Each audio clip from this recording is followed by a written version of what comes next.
This next session will delve into how GCCs and startups can create a model to collaborate and co-innovate. The panel will be chaired by Akhilesh Tuteja, EMA Risk Consulting Head, KPMG. A brief introduction. Akhilesh serves as the Global Cybersecurity Practice co-leader and heads the IT advisory practice for KPMG in India and in Europe, Middle East, and the Africa region. Akhilesh is passionate about developments in the area of information technology and how these can help businesses drive smart processes and effective outcomes. He has advised over 200 clients on matters relating to cybersecurity, IT strategy, selection of technologies, and has helped them realize the business benefits of technology. I'd like to invite Akhilesh onto the stage and request him to introduce us to his panel members. Thank you. Thank you very much. Hi. Good morning, good afternoon, turning to the cusp.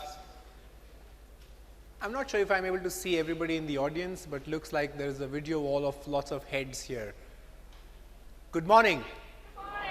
Oh, lovely. I think I feel much better. Thank you so much, Nasscom and my panelists, for giving me this opportunity. The only thing which I can't control is my introduction. After that, the show is mine. So I think whatever you heard in the introduction was largely untrue. What you're going to see now is all the real truth, but absolutely the truth.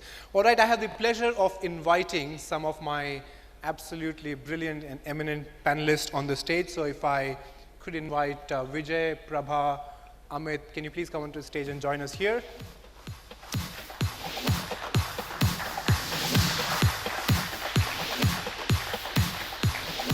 Thank you. Please join us.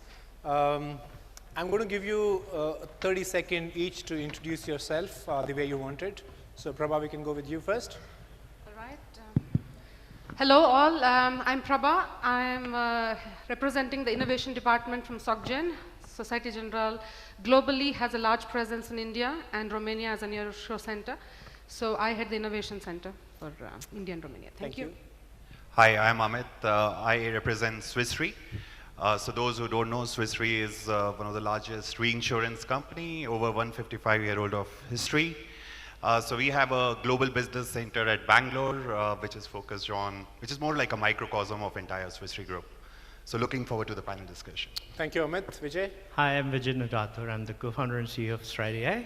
We don't have 150-year-old history. We are a 4-year-old company. And we work with a lot of banks and financial services organizations. Perfect, thank you. Is audio okay? Is everybody able to hear? Can you raise your hand at the back if you can hear? Wonderful, because I'm having a bit of echo listening to you. So thank you very much. I gave the opportunity to introduce themselves, because generally what you hear from somebody else is a third party view, which is wrong. So you are all happy with your own introductions? Wonderful. So welcome to the movie GCC and Startup. We'll have a little bit of humor and action, and I've got the IMDb rating already, which you can't change. I will request you to have a round of applause for me right now. Okay, thank you so much, thank you. I generally ask for it to start with because I normally don't get it at the end, so you can start with some good stuff. Okay, I've got 2 KPIs today. Number 1 is get everybody engaged. So I'm going to make sure that all of you are engaged and you'll have to work with me. So please, because Nasscom gets me next time only if I meet my KPIs of getting everybody engaged. So please, don't get onto emails, but have your phones ready. We will play along. So it's not just the panel with 4 of us. You're all going to be participating in this. The second KPI I have is to make sure that these guys tell the truth. Okay? Leave that with me, and we'll test at the end if I was successful in doing that or not. All right, so with that, let's roll. Start with some disclaimer. The first one is, of course, this discussion is solely for learning purposes, only for learning. If you happen to see some entertainment, I think you might be missing the point. So focus on learning. I'm going to speak very fast because I have few minutes left here. So if you don't get the whole thing, after 2 weeks, this will be available on YouTube, and you will enjoy it once again more, this great interaction today with these 3 panelists today. Last, the immunity to these guys. These guys represent some very large corporation and some very promising startups. I don't want them to feel constrained in sharing anything with us which they think is very important. So sometimes our corporate facades, our corporate restrictions, and the PR and communication restrictions allow us not to share something. So for the next 45 minutes, these guys have immunity. These guys are in no man's land. They are not going to be treated as Swiss Re, SocGen, or Stride AI. So they will treat themselves as individuals who in their own capacity have wisdom to share with us. So I'm giving you guys immunity. Don't judge their companies based on what they say, because these companies are anyway not as smart as these guys are. That's why we chose them out of those companies. All right, so let's go on. What's the biggest thing happening today? And I went around saying, what's the biggest thing happening? Of course, the biggest thing here, all of you, today is the GCC Conclave. That's, I think, is the biggest thing in our life. I thought that was not big enough. Maybe some of you will be more interested in the IPL, the CSK and MI. I don't know what are you guys doing here. You should be watching that. Maybe you're here to watch Brett Lee. Is that the biggest thing? No. My daughter tells me, she's 12-year-old, saying that the biggest thing happening today is the end game. And if you're missing the end game because you want to get the maximum ROI on your time, we'll try to get you some end game here today. All right? The only thing which I am going to measure myself is that, did I do justice to you? Because you're going to invest 45 minutes of your time with us. If at the end of that 45 minutes, if I don't feel that you got something, so I'm going to be your representative to get your ROI for 45 minutes today. So that's the end game, and here's the star cast.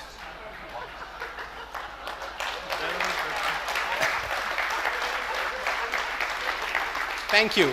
Thank you. Keep going. So we've got Captain Marvel with us. She's going to save us because nothing is going to come in our way when we have got Captain Marvel with us. So thank you, Captain Marvel, for being with us today. Of course, we've got my favorite Iron Man, got all the AI capabilities, saved the GCC and the world for sure. And last but not the least, the hammer. Mr. Thor, you got the hammer. You're going to save us. So if these guys are all this, who am I? Who am I here? And I thought myself, saying, who am I? And I thought of it, Nasscom thinks that I'm Dr. Strange, because the only thing which I can do in this whole show is control time. I have no content, I have no idea. I will just make sure that these guys don't exceed 45 minutes. So that's my Dr. Strange stone, just to have time. But my daughter believes that I'm actually Nick Fury, because she says that you're never in the action, but you're controlling everything from the background. But I don't think that I'm Nick Fury too. Really, I'm nobody but a Hawkeye. The only thing I know is shoot the arrows. Watch out yourself. I'm going to shoot the arrows, and hopefully they will ditch some of them and they will be hit by some of that. So I'm nobody but a Hawkeye today. There is also another person in our cast today who's not on the stage. That's Black Widow. That's my colleague Hina, who's standing there. So she's going to make sure that all of you participate. And if you don't participate, you know what Black Widow can do? She's a big assassin. All right, so I'm going to request all of you, because we're going to all play along today. It's not just a show of 4 of us. I'm going to request you to take your cell phones out and get on to www.menti.com. And I'm going to ask you to reply to these questions as the show goes on. You keep hearing to these guys, and you reply to as the show goes on. And at some point, I will switch off the results so that we can get it. So this is a test for me to put all of you guys through what I call a crowd psychometric test. I'll be asking 4 questions to you, and at the end of 4 questions, I will determine who you are as a group, as a cohort. And depending upon what scores do we get, we're going to use these guys to get some right answer for you. So just 4 questions, play along. We've got 68 responses in a room full of about 250 people. So please guys get going, wake up. This is the time for you to answer the question. So the first question is, I tend to notice small changes in their appearance, such as haircuts and clothing. Okay? The next one is, I remember random details which others may have forgotten or missed. So keep answering those questions. I've got about 15, 23. Wow, the group is now awake. 125 responses. I'm going, wow, this is wonderful. Round of applause for yourself. Okay. Are you able to recognize the difference of accent? We've got Vijay here who's got an accent, if you recognized. Can you recognize the accent? And hopefully, I've got about good question. The last, what was the text color in the last picture? Okay, all right, wonderful. This is awesome, awesome. Okay, so now I'm going to tell you the score of what this audience represent. Okay, let's see my AI engine what it's doing. Okay, so here's the group profile. Feel good for yourself. It's a creative thinkers. You are some bunch of intelligent people. You're able to connect the dots, and you have the big picture perspective. See, you are up against some very, very serious stuff out there. Okay, so I'm now going to get into the serious question, and Hina, if you can now switch off the results so we don't see the results. Now we're going to have a very interesting introduction amongst the interesting, intelligent, creative thinker, big picture guys, and we don't know who you are. We will figure that out, the Avengers. Okay, rules, I'm going to ask you a question. Please be super short because we've got only 31 minutes to go now. I've eaten 14 minutes out of this. There are some prohibited words. You can't answer saying it depends, maybe. You got to have a point of view. All right, so no consulting talk. And that's one thing is clear. There's only one consultant on the stage today. That's me. So you can't take my role, all right? So you got to be clear. You're a practitioner. You're the guys who do this stuff. As I read the quote saying that if you can do it, do it. If you can't, become consultant. And of course, there are some, you're going to talk about some success stories. So if you want to identify success stories, the name, do identify. But if you got failures, anonymize. Don't talk about the bad things about the name. Talk about all the bad things with it, but not with the names. All right, so innovation. I started thinking that, when I had asked to do this session, and thank you, Nasscom, for asking me to do that, I first started saying, what is innovation really? And this is something which is an amalgamation of various dictionaries. I thought it's the act of generating more value to a customer by the business by fulfilling a job doing better than anybody else. Because if it's being done by somebody else, then it's business as usual. It could be a best practice, but doing better than anybody else is an innovation. So now, here's the game going to start. I'm going to ask these questions to some of these panelists, and you guys will have your chance to play along, like Kaun Banega Crorepati. And I'll find some Crorepati today in the group. All right, so when I ask the question, listen to them and answer it yourself too. So the first question is, it's got spelling error here, so something is wrong here. The question is that, is innovation overrated? Do you believe that innovation is overrated? Let's start with you, Prabha. Love your question. Innovation is overrated, I would say. And I would say there's nothing wrong with innovation being overrated as long as innovation is able to make high business impacts pretty soon. So innovation being overrated and not delivering success stories and not creating business impacts would be a problem to me. But in the industry, I would say that innovation is no more a new concept. It is well imbibed and well practiced in several formats across the industry. And innovation in the beginning needs to be overrated for it to be given importance, for it to differentiate itself and then be integrated into the mainstream. So I'm okay with innovation being overrated. So thank you, Prabha, for saying that, but let me tell you, we'll discount her answer because she's the one responsible for innovation. But a lot of people who are not responsible for innovation, they come and tell me saying, those guys who sit in those fancy cubicles saying innovation, they don't have to go out and sell anything in the market.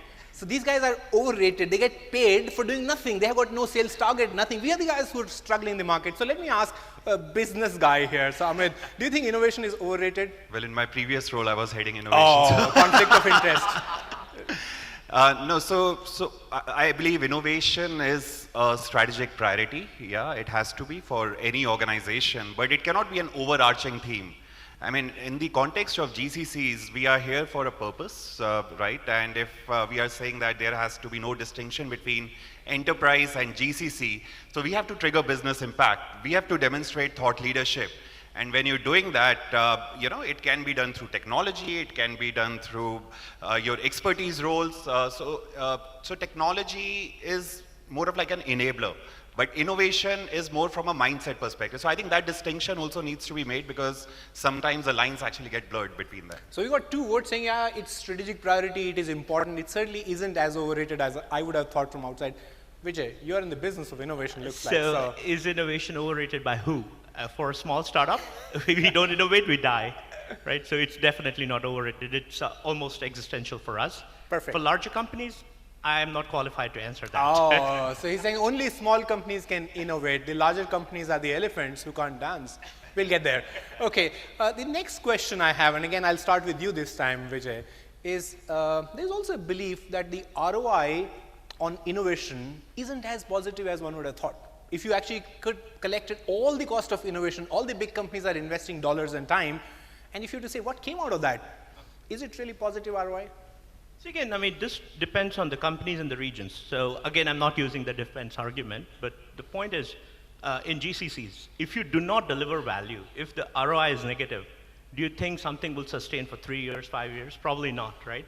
So this really, it depends on like how the markets are able to spend money. And I guess in the GCC context, I do not agree with the statement at all. Amit. So I believe innovation more from an investment perspective, right, and the investment for the long term. So if we really want to build GCCs for the future and we know what technological disruptions are going on, what are the industry dynamics, so you have to start making those investments. In the short term, of course, yeah, I mean, not much concrete value emerges, but you trigger the mindset change, you trigger collaboration across the teams, and there is a momentum which gets built, and that's where the incremental innovation comes, which creates a stronger value. Perfect, good answer. Thank you so much, Hamid. I don't agree at all that innovation is delivering Negative negative ROI. The reason I would say that because innovation, as long as it's sustainable, is where the industry is investing in, or at least our enterprises are today very, very sensitive to the cost and the cost of innovation. I think if an enterprise is just getting started on innovation, I think they can be neutral to this concept of ROI, being neutral or even negative for that matter to start with. But as you progress and as you mature, this is one of the first KPIs that enterprises monitor. How much are we really spending on innovation and what are we really getting out of it? If we don't get it, it's the first department to get killed. Wonderful. So Prabha is very strong, highly convinced that innovation has a positive ROI, and I think I give you for that. Thank you very much for that. I think we're warming up to a nice discussion coming up here. So I think I would say again, my AI engine is calculated based on what you guys said, that we must continue to innovate. So I would have finished this panel discussion, put you out for lunch if you all said that there's no need to innovate and innovation is a negative ROI. Why should we take your time if the innovation is a bad idea? So I think we continue with that. So thank you so much so far. Okay. Can it all be done internally? And Prabha, let me start with you. Do you think that large organizations, they've got all resources, money, they can hire anybody, people like you and me. Do you think that they can do it all internally? And some perspectives there? They have all the time, yes. But time is of very high value, and hence I think we really need to use external partnerships, startups and others. But I also believe that there is a good amount of capabilities that is outside, that is inside as well. But what are we really focusing on? Do we really need to do everything in-house is the real question. So you're saying that given unlimited time, everything can be done in-house, but that's not a good idea in today's time. So time is our enemy, so we should look at external people. Amit. I don't think we can do everything internally. So there has to be a decision making on build, buy or partner. And that has to be based on what the core value proposition of the large corporate. So in case of Swiss Re, it's the risk knowledge. So we will never give away the core risk knowledge capabilities which we stand out for. But at the same time, there are so many technology companies with innovative ideas where we can actually partner and increase the potential revenue segments for us, which is a win-win for all. So it has to be always a combination of build, buy and partner. Wonderful. So Amit says that it's not just the time, but it's also many other factors which require us to work together. Wonderful. Which I think you have got a conflict of interest. It better not be, right? I mean, we wouldn't be in business if everything can be done internally. Oh, so Prabha, hit me myself. Prabha, do you agree? He says that, because of the incompetence of the large corporations, the startups exist. Oh, I didn't say that. The large corporates were also startups at some point of time. Okay. So you're the politically correct guy. That's why you're the CEO, right? Next time I should say not just consultant talk, no CEO talk. Okay, all right, we get it there. Okay, all right, let's move on further. I want to give you this little bit. I like storytelling. I'm a storyteller. This is a project called the Toaster Project. This Toaster project was started by somebody maybe about 20 plus years ago. And here's a guy who actually thought, they're saying, I've got huge time and money at my disposal. Can I go and do something on my own? Absolutely on my own. And he said that, let me start. What is that one thing which I can go do on my own? Absolutely on my own. British guy walks up to a Tesco store. I don't know, there's some Tesco people out here. You guys sell a very economical toaster called the Toaster. It cost about a penny less than the £4. So he picked up this toaster. It's a £3.99. And he says, yeah, this is the cheapest piece of thing which I think I can build. How much would it cost in terms of money for me to go and build it on my own? The only condition that I can't depend on anybody, I've got to do it on my own. How long do you think would it take for somebody to build a toaster all by itself? Any guesses? How long? 10 years?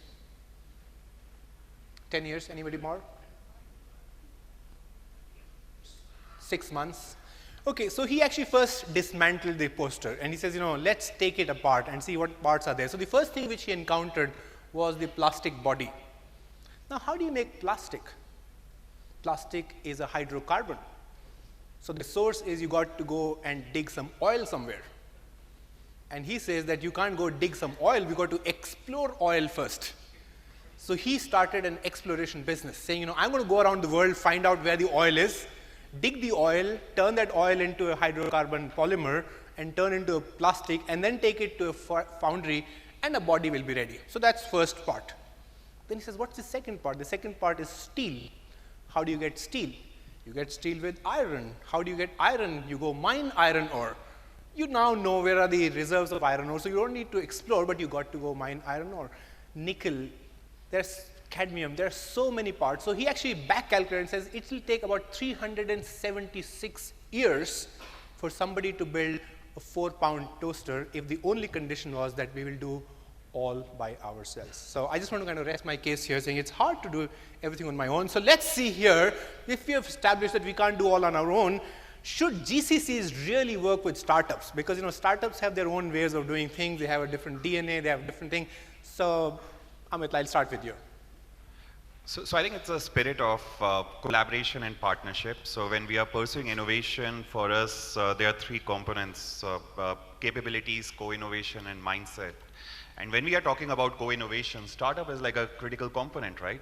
So we are not restricted just with startups because we are looking at tech companies in general, but startups provide a different flavor altogether in terms of innovative idea, problem solving where certain gaps exist, and something which a large corporate is not able to, look at those opportunities, considering the internal constraints and challenges. And it's been a great experience for us also working along with startups. Sure. So Prabha, I'll ask you a different question. Why do you think GCCs or large companies should work with startups? Because I think we've raised a case that it's a good idea. You've been working yourself for several years. What were the triggers for you? So for us, it was first an exploration journey to see what the Indian ecosystem can offer to our global setup. That was the very first objective, and I think the objective was well fulfilled in the very first edition of our Catalyst accelerator program in 2016, and after that subsequently we've done 5. What is very interesting for us with startups is typically the big ideas that they bring on small problems that we have. Why I say this is because we usually look at our big problems, which is the end-to-end process or end-to-end value chains, and we tend to look at the entire process to disrupt it. And usually startups are able to add a lot of value to portions of it very disruptively, and we're able to appreciate that, the focus that they bring on smaller parts of the banking problems. And that is very useful because when you crack voluminous problems that occur again and again, it brings already a huge value for us, which is very motivating for us to look at larger problems at stake. But however, I think startups, when we started working, it was only Indian startups. Now we work with startups in Europe, Far East, Asia, etc. And we're now able to look at fintechs and startups in a very completely different format, and able to take them to a variety of geography. The same startup that has applied its platform or product to one particular problem in SocieteGenerale in India is able to do it in a completely different scale, in a completely different dimension, in a different entity of SG, let's say in Russia or Netherlands.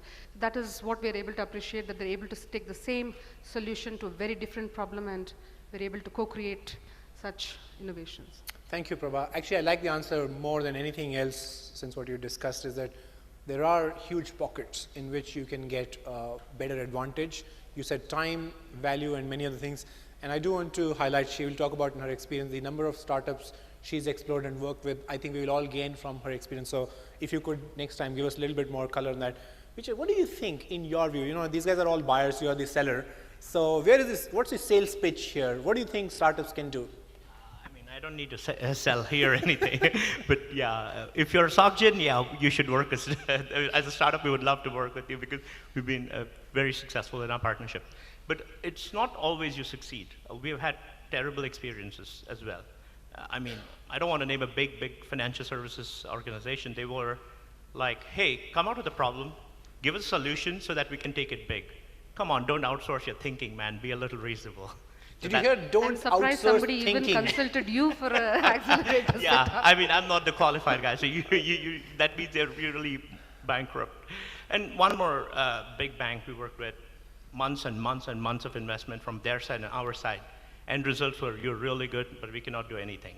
So figure out what you want to do, like the objective, right? You can maximize your objective if you have one. So, I mean, startups and big corporations, I mean, it depends on the objective that you want to achieve. But if you were to say, pick up 1 or 2 areas where you think they can get maximum value. See, maximum value, so, as Prabha pointed out, or even Amit pointed out, the core things are something which you are not going to be able to compete. I mean, you can't compete against like 150 years of legacy. So naturally, there is no threat. And even for startups, we don't feel like threatened by some of the internal capacities. Definitely, they are going to be overlapping at some point. The smart thing to do is like, where do you leverage and like, where is the business opportunity? If you figure that out, right, I think it's like the business first. The business should define things and with a timeline and with the budget. If those things are aligned, I don't see a reason why this would fail because I'm sure with their experience, they'll work with somewhat mature startups. So it will be a win-win situation for both the startup as well as the large company. Perfect, thank you. I think we started on a good note, but I'm getting into this comfort zone, which I don't like.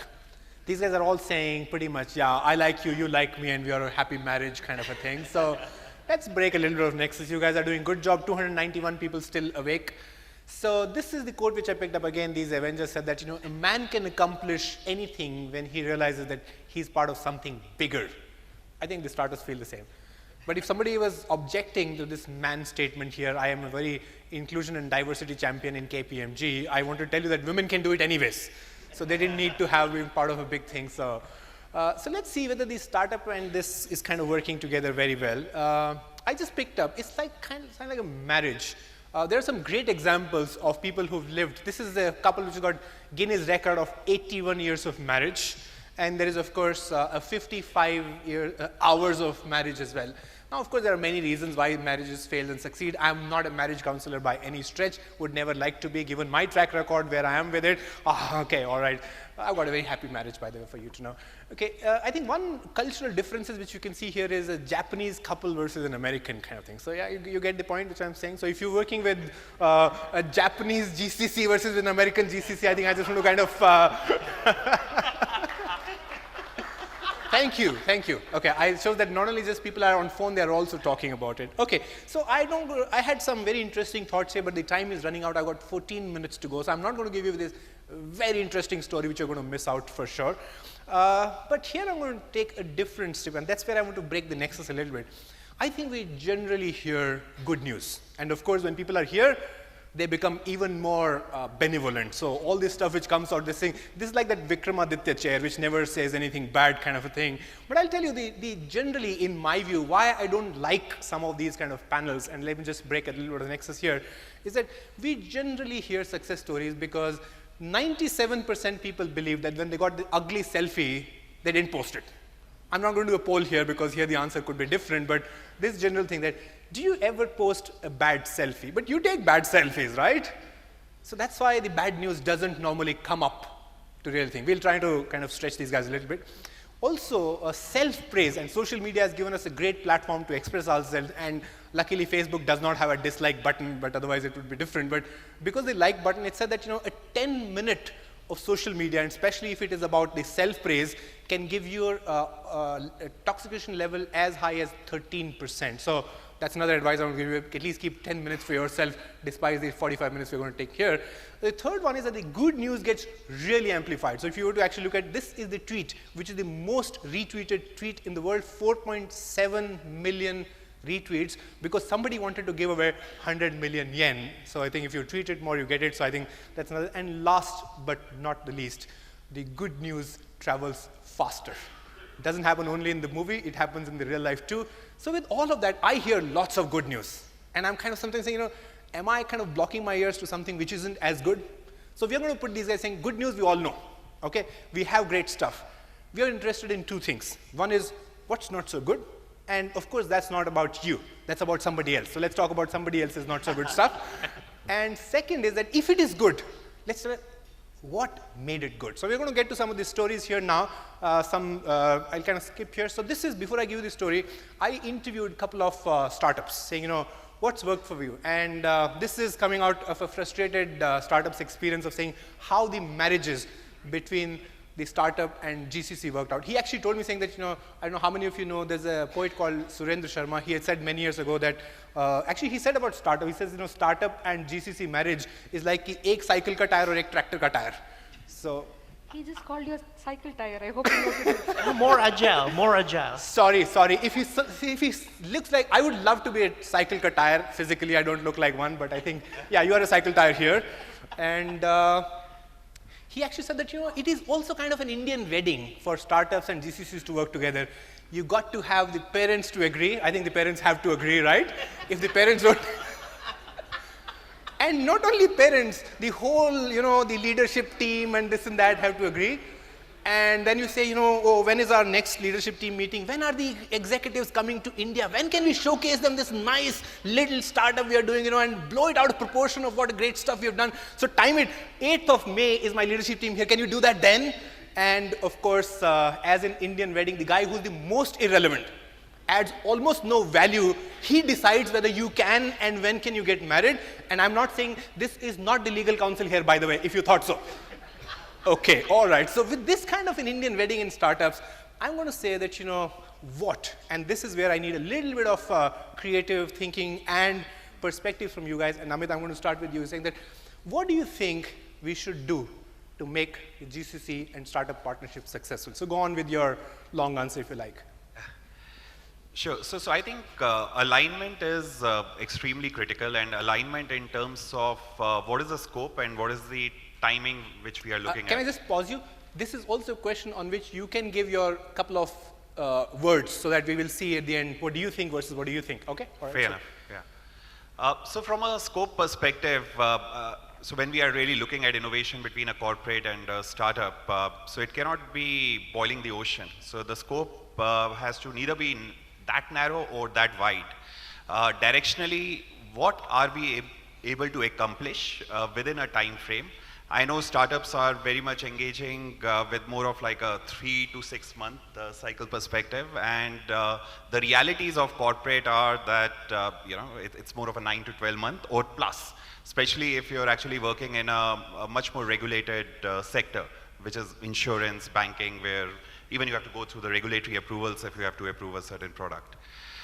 So as long as that alignment gets established, that's one of the critical things. The second thing which I would highlight is holistic problem solving. So one thing which I've usually experienced is that there is a lot of tech conversations which happen while actually the business proposition needs to be actually established first up. And with the understanding that, yeah, you will not be able to produce a marble product in a period of time, but it would be more of a 60-70% product where you will actually then incrementally improve from there upon. So as long as that gets established, then yeah, you can build a momentum around it. And the last thing which I would highlight is more about the culture and cross collaboration within a corporate, because when you're actually working with a startup on a particular idea, it's not just one team which gets involved. And I think it's a series of teams, because in the entire value chain, the impact of a new product or a new solution will have impact on an upstream or a downstream process.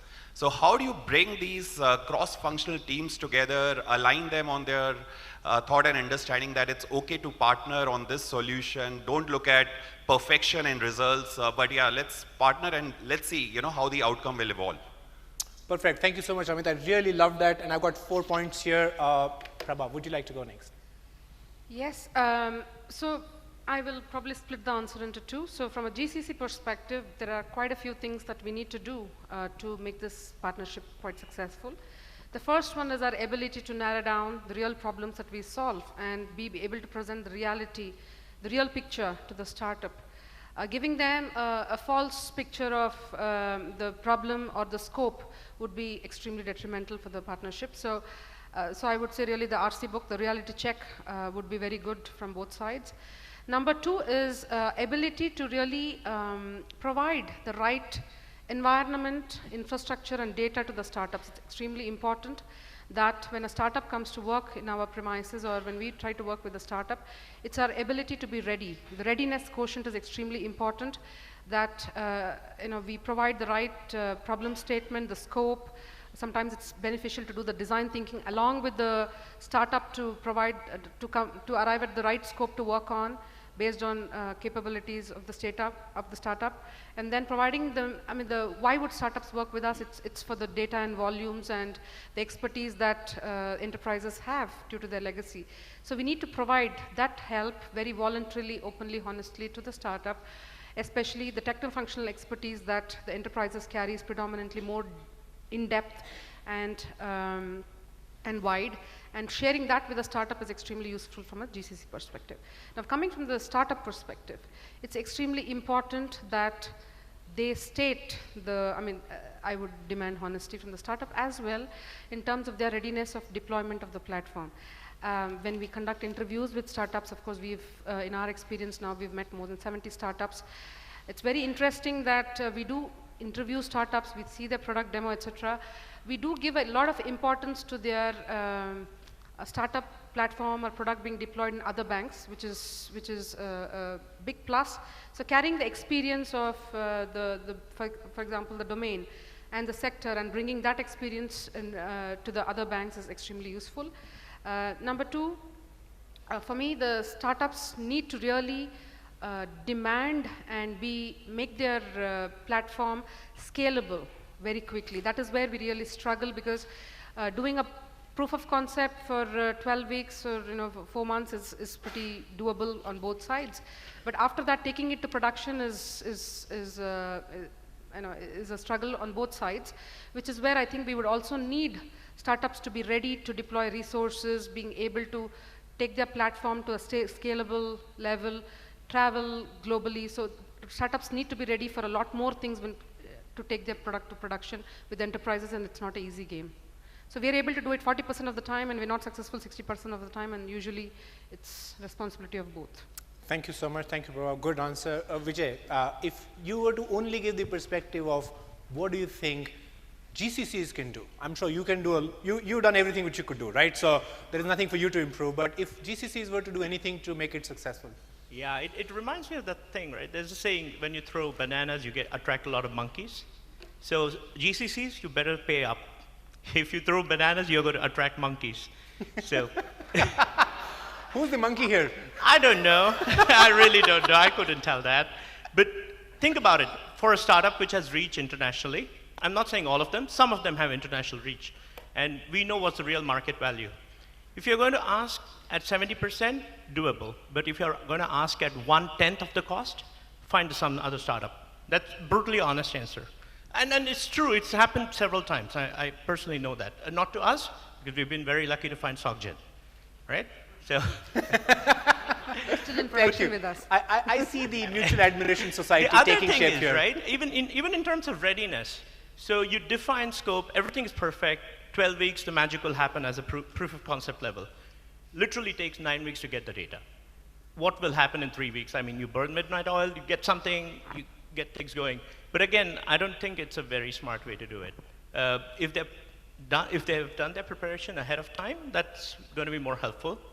The last and the most important part is the one that Prabha mentioned about production, that the onus lies on startups more than the corporations. A corporation is not going to change rules for you. They're not going to allow you to say, oh, bring in your cute SaaS platform and we'll start paying. You need to be able to deploy it on-prem for a large bank, and that's true across the geographies. So as startups, we need to be assured that we are actually delivering on our promises and we are actually compliant. I mean, these things seem very easy for startups, like why do you need compliance, why do you need to adhere to regulations?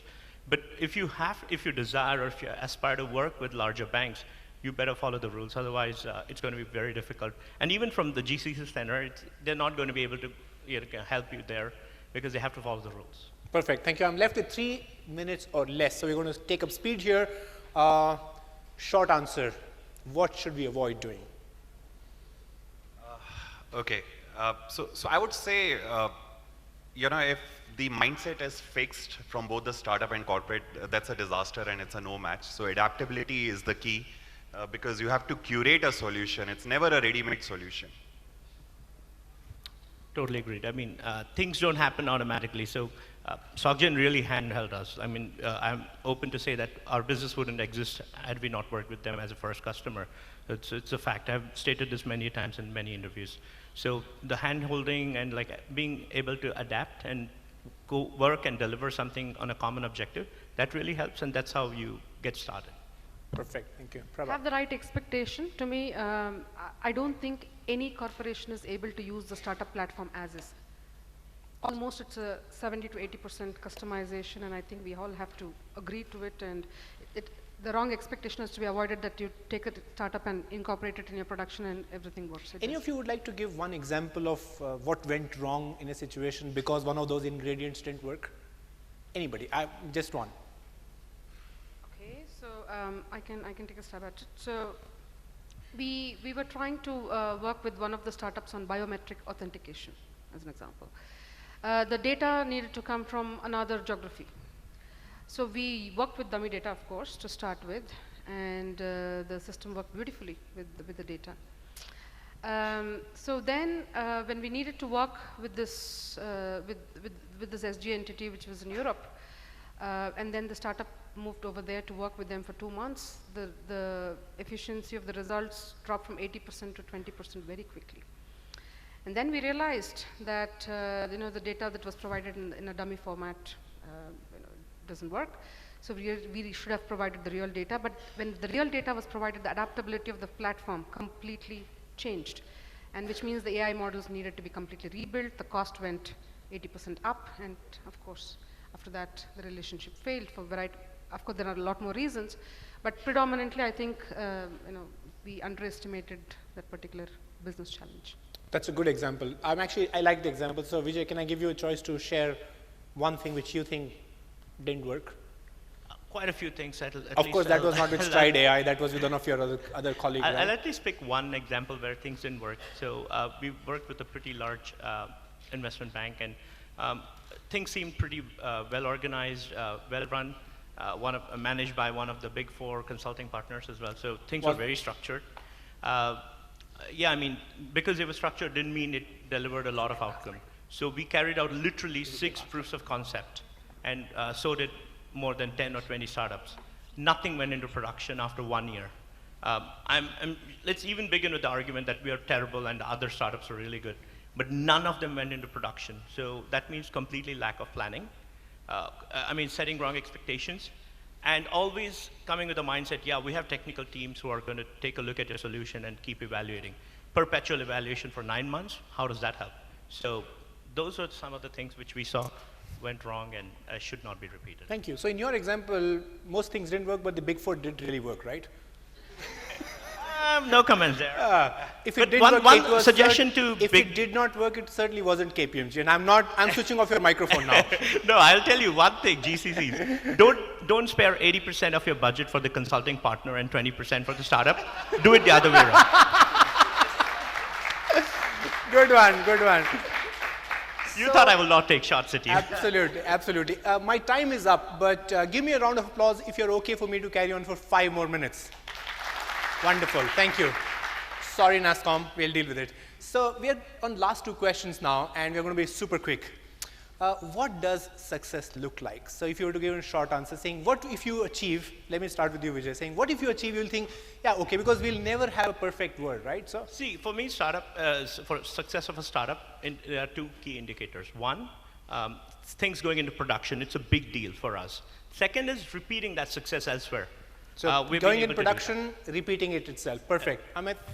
So in our case, we were able to conceptualize a product which got launched in the market, which was extremely tangible, right? But it required a lot of patience, persistence over 12 to 15 months. Thank you. On an average, we take 40% of the startups to production. Number 2, our own program that works with startups has now gone global, and now today we launched Catalyst Africa, which is Catalyst program specifically for the SG region in Africa. that means African retail is going to work with the Indian ecosystem, and to me, that's a great success of the program. Perfect. itself. So there's a consistent thinking, it must go to production. So I think that's a very baseline. And if it goes to production, I think that's a really great kick. And of course, if it becomes global, that's icing on the cake. So that's wonderful. I had some couple of rapid fire rounds, but I think these guys are looking a little bit stressed and tired, so I will relieve them of that stress, and maybe another time. I also have to work with them. I don't want to be one of those only getting 20% share, so too much of questioning can jeopardize my self-interest, so I'll stop here. What we will do now is that we'll go back to what did you guys think, okay? Because you've been an absolutely fantastic audience. You've not just been letting these guys work, you worked hard too. So we're going to see some of the results. So Hina, if we can go back to showing some of the results of what these guys said versus what you guys believed, and I think that we will try and test the wisdom of crowd and maybe some alignment. That's the whole objective Nasscom is trying to drive. So let's see the alignment out here, all right? Can we get the scores, please? Okay, while Hina is getting this score, if you wanted, at the end of the session, I will synthesize this wonderful conversation and the scores which are given. There couldn't have been a better piece of thought leadership which you could come out of this. So if you like, follow me on LinkedIn, and in 2 weeks' time, I will update these results with my perspective. If you like, share.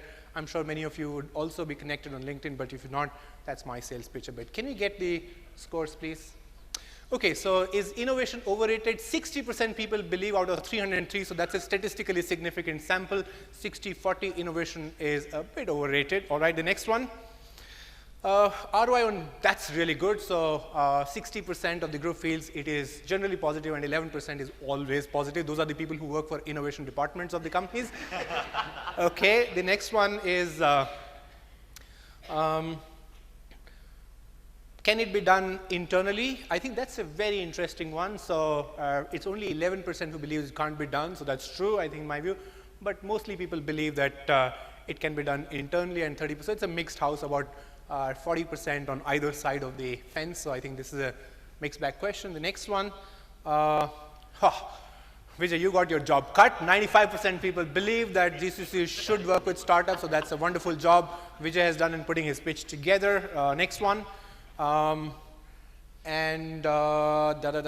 Let's get quickly. Yeah, so I can't read it, but I'll try to read it. Can you go to the previous question? This is the second question. Just go to the previous one. What should make it work? Hina, can you go that? Yes, so alignment, wow, collaboration, trust, purpose, clarity, and all of that which you can't read on this high resolution screen, I will synthesize in my research result, which you'll see a couple of weeks from now. The next one is what we should avoid. Again, rigidity, lack of transparency, mistrust, blame game, misalignment, false promises, over expectations. I think a huge, huge alignment between what you guys have experienced and what this thing. I always believe that we just stand here and talk. You guys are as smart, intelligent, and brilliant as you are. So with that, I'm going to say thank you to you, thank you to you, thank you to Nasscom. Haven't been more excited than this in the last 2 days. Wonderful. Enjoy the end game, the real end game. Okay, thank you. Thank you for that very, very interactive session, Akhilesh. I have a small token for each of the panel members. I'd like to request you to please hand it over. Please give them a huge round of applause.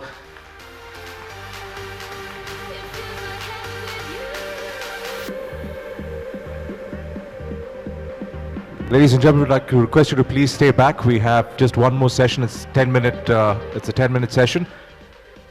We'd like to request you to please remain seated.